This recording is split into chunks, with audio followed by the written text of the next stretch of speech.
Domusantu eta Arimen eguna.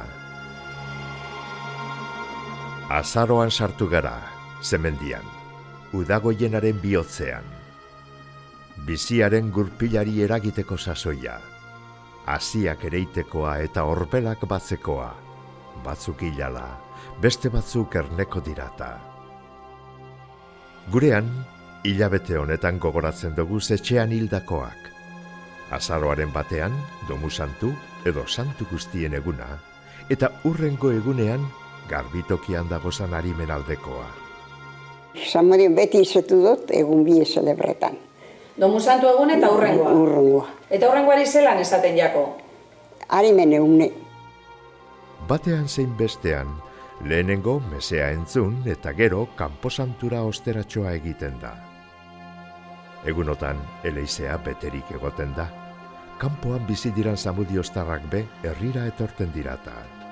Eta gero, Domusantu egune bera, zelau akordua dekozu? Mesara beti joan beste zen, eta etorte ziren beste, edo beste alaba bat, edo beste seme bat, edo kite mazen duen, edo etorte ziren, eta mesea entzun, eta gero kanposanture, kanposantuen txarlalditxuin edo ikusi bakotxa berantunbek edo lagunek edo gauzek. Eta kanposantuan errezau berein itzen izen da? Bai, gukiten gedun paternustarra errezau.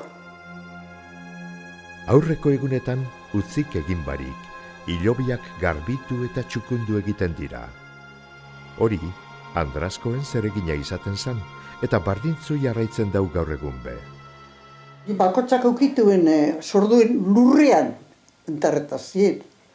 Lorbera peran sepulturia, zekuarteko sepulturia garbitu egitezan. Taloran bat ibili edo lo. Talorak eta zelan, etxean batutekoak izeten ziren edo zelan? Bai. Baserritan beti loria egon da. Krisantemoak eta horrek beti baserrietan. Hilobiak apaintzeko etxean lorarik eukiezik, Bilbora joan eta han erosten ebezan. Izan be, aukera zabala egoten zan, etxean egindako koroiak eta erramuak erostekota. Ona zelan atontzen ebezan loratxortak. Eta zelan itzen ebezan horre koronak? Horre koronak balen hau ekuiten diri arroak einte bedarregaz edo. Gero ganeti horoldie, horoldi dunek karua useten ziren, horoldi imiten jekin usta bere. Gero honek sinpresa lorak edo honek eskinetik lorak erramak. Bai. Erdikoak edo krestea edo kreseltelmoak egoten ziren klasiak.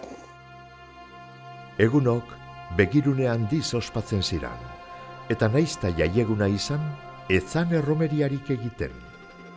Egun esan serioa, esan egon, hemen baile guztien erromeri esan egon, musikeri bapes. Orduan joaten gintzen, deriora joaten gintzen, paseoan, han bertan deuelez Bilboko kanposantu, ara etorten zen, jente asko, eta jentea deuele gure. Nameti deriora joaten gintzen, ze derion jaitzela, derion kanposanture jente asko etorten zen, eta dana jentea. Eta gero, oin biminten die, bai, lehen hau nipetzetan du puestu gehiago, txurreruek, kastainekaz, pastelakaz, eta gu gazterie honetako herrietako gazterie, ara gero.